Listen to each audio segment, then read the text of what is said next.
Electrostatics में हमारे पास question आता है वॉल्यूम चार्ज डेंसिटी का। अच्छा, ये क्वेश्चन उठाने का मेरा पर्पस क्या था, जब मैं बैच के अंदर पढ़ा रहा था बहुत सारे बच्चे जो है इस क्वेश्चन को स्किप कर रहे थे, जबकि ये क्वेश्चन स्किप करने वाला नहीं है। ये बहुत इजीली आंसर आता है, इसके अंदर सिर्फ कैलकुलेशन करनी पड़ती है, इसमें ज़्यादा दिमाग लगाने की ज़रूरत नहीं है। क्वेश्चन क्या कहता है, वॉल्यूम चार्ज डेंसिटी का क्वेश्चन है। Volume charge density as a variable of small R दे रखा है हमको, और कैपिटल ए स्मॉल ए जो है वो कांस्टेंट है। टोटल चार्ज जो है स्फीयर का वो कैपिटल क्यू है। रेडियस पूछा है हमसे, ठीक है। तो जब भी मैं सॉलिड स्फीयर की बात करता हूँ ना, तो क्वेश्चन किस तरीके से होता है, देखो जनरली वॉल्यूम चार्ज डेंसिटी पूछेगा, यानी कि चार्ज पॉइंट वॉल्यूम, ठीक है, या फिर सरफेस चार्ज डेंसिटी पूछेगा, यानी कि चार्ज पॉइंट एरिया। फिलहाल के लिए हमको वॉल्यूम चार्ज डेंसिटी दिया हुआ है, इससे काम चलाते हैं। इसमें क्या है, जो डीवी है इसको कैलकुलेशन कर करके बोर्ड वाले बच्चे भी जानते हैं कि अगर मैं एक सॉलिड स्फीयर के अंदर शेल काटूंगा तो उस शेल का जो एरिया होता है दैट इज, अगर एट डिस्टेंस स्मॉल आर अगर मैं शेल काटता हूँ तो 4 पाई स्मॉल आर स्क्वायर होता है, और जो विड्थ होती है वो डी आर होती है। तो एरिया इंटू विड्थ ये इसकी वॉल्यूम बना देती है। मतलब स्मॉल आर मैंने सेंटर से डिस्टेंस लेता हूँ, एक शेल काटते हैं, और ये शेल कटते कटते कटते कटते कहाँ तक जाती है, 0 से कैपिटल आर तक, ठीक है। ये डी बी की वैल्यू आ गई हमारे पास। डी क्यू की वैल्यू कितनी हो जाएगी, हमें इसकी वैल्यू दी हुई है as a function of small R, that is A by small R square E to the power -2 small R by capital A. Integrate करेंगे, डी वी की वॉल्यूम रख देंगे, यहाँ पे वैल्यू रख देंगे ठीक सीधा 4 pi small R square D R, ठीक है। ये डी आर मैंने अभी बताया कि कहाँ से कहाँ तक वेरी कर रहा है, 0 से लेके कैपिटल आर तक लिमिट रखी, 0 से कैपिटल आर।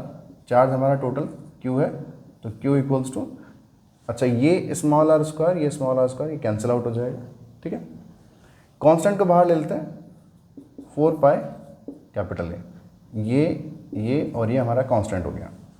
वेरिएबल्स को अंदर ले लेते हैं, e to the power -2r divided by A D R. Integrate करेंगे इसको कहाँ से कहाँ तक, 0 से कैपिटल आर तक।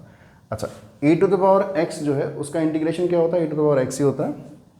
तो मेरे पास वैल्यू आ जाएगी q equals to 4 pi A e to the power -2r divided by A by -2 by A. Limit लगा देंगे 0 से कैपिटल आर। क्वेश्चन में कुछ नहीं करना, सिर्फ इसको सॉल्व करना है। आपकी मैथमेटिक्स ठीक ठाक होनी चाहिए। अगर आप नीट से भी हैं, मेडिकल से भी हैं, तो भी आप लोगों ने मैथमेटिकल टूल्स तो सीखे होते हैं सबने, इंटीग्रेशन डिफरेंशिएशन, तो बेसिक इंटीग्रेशन काम में आ रहा है। यहाँ पे मैं लिख दूंगा q इक्वल्स टू 4 पाई ए। अच्छा, इस डिनोमिनेटर को ऊपर लेके जाएंगे तो ये आ जाएगा a/2 माइनस का, ठीक है, और e to the power -2r by A 0 से r तक, ठीक है। ये हमारे पास फाइनल आ गया इसका स्टेटमेंट। अब बस इसको सॉल्व ही करना है, लिमिट डालनी है इसके अंदर। ये आ जाएगा, इसको कैंसिल करेंगे तो ये आ जाएगा 2 पाई ए माइनस ए क्यू, और ये आ जाएगा e to the power -2 capital R by A. 0 रखोगे तो ये पूरा function e to the power 0 हो जाए, जो कि anything to the power 0 is 1। मैं इसको नीचे ले जाता हूँ, q upon 2 pi A small A, minus को मैं अंदर ले जाऊंगा तो ये मेरे पास आ जाएगा 1 minus e to the power -2r by small A. इस फंक्शन को इधर ले जाएंगे तो ये आ जाएगा e to the power -2r by capital A equals to 1 minus q divided by 2 pi capital A small A. दोनों साइड लॉग ले लो, क्वेश्चन सॉल्व हो जाएगा। ये आ जाएगा -2r by A equals to log 1 minus q divided by 2 pi capital A small A, ठीक है। r की वैल्यू हमारे पास आई जाएगी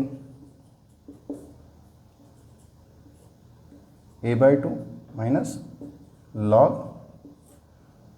अब जब मैं माइनस को अंदर लेके जाऊंगा ना, तो ये मेरे पास, जब ये माइनस को मैं अंदर लेके जाता हूँ लॉग के अंदर, तो ये डिवाइड के अंदर आ जाएगा। ये कैसे आ जाएगा, 1 upon 1 minus Q divided by 2 pi capital A small a। बहुत बेसिक सा, बहुत सिंपल सा सॉल्यूशन है। ये क्वेश्चन अपने आप के अंदर ही बता देता है इसको सॉल्व कैसे करना है। सिंपल सा इंटीग्रेशन। वैसे ही सरफेस चार्ज डेंसिटी है उसको भी हम लोग इसी तरीके से करते हैं। लीनियर चार्ज डेंसिटी जो है वो जनरली रॉड के केसेस में आता है, उसको भी इस तरीके से इंटीग्रेट करते हैं। ऐसे ही नए कंसेप्ट के लिए, ऐसे ही क्वेश्चंस के लिए बने रहिए निर्मल फिजिक्स क्लासेस के साथ। Thank you so much.